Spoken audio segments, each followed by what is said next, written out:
So, Damien, another drink. Let's do another drink. Yeah, we're actually going to make something exotic here. Okay. You know what that is?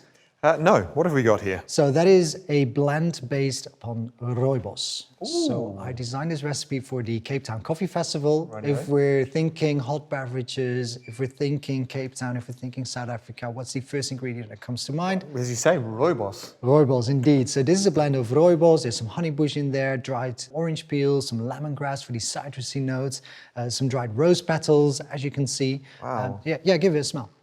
Nice. Got all that sweetness, that delicious, the orange comes through here as well, and of course the rooibos here. And this is something you made or something we could find ready-made in different tea? Every tea house would probably have a blend with rooibos and some citrusy notes. Okay. I would definitely get something with fruity or citrusy notes because we're going to combine this with the coconut. That's going to become a little more tropical, a little more fruity. And the sweetness from the coconut? Yeah, it's really the sweetness of the coconut that we're bringing in. So it won't be overly coconutty. As you will taste it afterwards, you'll see that it's not bam, coconut in your face. It's a really subtle sweetness that comes in. It's rich, it's full-bodied, it's luscious. And we're going to make this one dirty because obviously we're talking coffee here. So we're going to add a shot of espresso.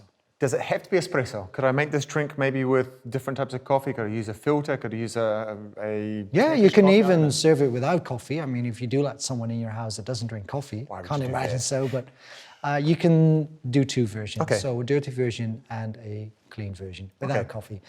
What we're going to do, because usually you'd have to steep your rooibos for 4, 5, 6 minutes to get a proper extraction. But as we all know, during the pressure of rush hour, you want to have a quick and easy recipe.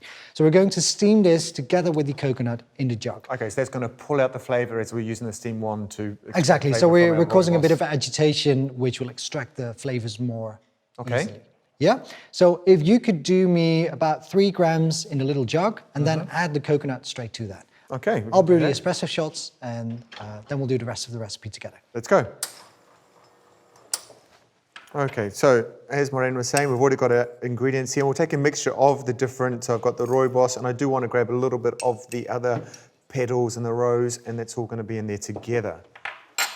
Smell that, the citrusy coming through is fantastic. Once again, our coconut, we want to give it a shake after we've opened it. I did give it a shake beforehand, but once we've opened it, it gives a little bit of air and therefore it helps us to agitate it a lot better. And this is always advisable with all of our plant-based really. Pour that into there. We are foaming the amount we need, so we don't want to be wasting it. Our jugs are clean, and as you can see, we've also got the color, so we know what we're using here. Pass down. Great, you want me to steam that? Purge, very important.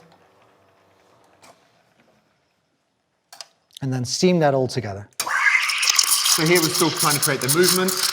We don't want to foam it too much, but not too little either, just the right amount to create a bit of a contrast here with our layers. Exactly. We're pouring through the coffee afterwards, correct? Yeah, we're going to add the coffee afterwards. As you can see, the color already changed a little bit. A little bit orangey, just slightly. Yeah, but give it like 10 extra swirls, and as you can see, it will gradually change color. Okay, so this should be enough. And what we're going to do now, because if we would pour that straight into the glass, your teeth would look a bit funny, right? So we want to strain it through a little bit first. Okay. Exactly, so that's what we use the other pitcher for. And I usually like my chai lattes a bit foamy. Now, okay, we're using fresh rooibos here and orange. Should I use like a powder mixture? Of course, I could melt it You through can that. if you like, but I like to use fresh ingredients. And as you can see, if you give it a little tap, also the foamy part comes through. Right. Okay, let's set that aside. Knock out some bubbles. It's got a lot orangey, you're right. That orangey brown color's come through a lot more now as well. So we'll pour that straight into the glass. There we go. That's not very dirty. Not yet, but as you will see, it's already slowly starting to separate. So you've got that foamy layer on top, the liquid part Like a underneath. latte macchiato, okay. Give you the espresso. The honors are all mine. Go. Okay, and we're just going to pour that through there. Not too fast. We want to try and allow it, as you can see, to layer a little bit as well. So that gives us that contrast of color from the top layer to the bottom layer. Very nice. Okay, finishing touch. I did wash my hands before this. Obviously, it needs to look pretty in the video. So we're going to do a little bit of decoration on top.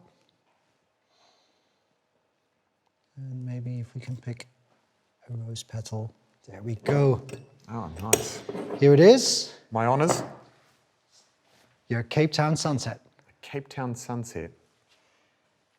It smells great. It really does smell good.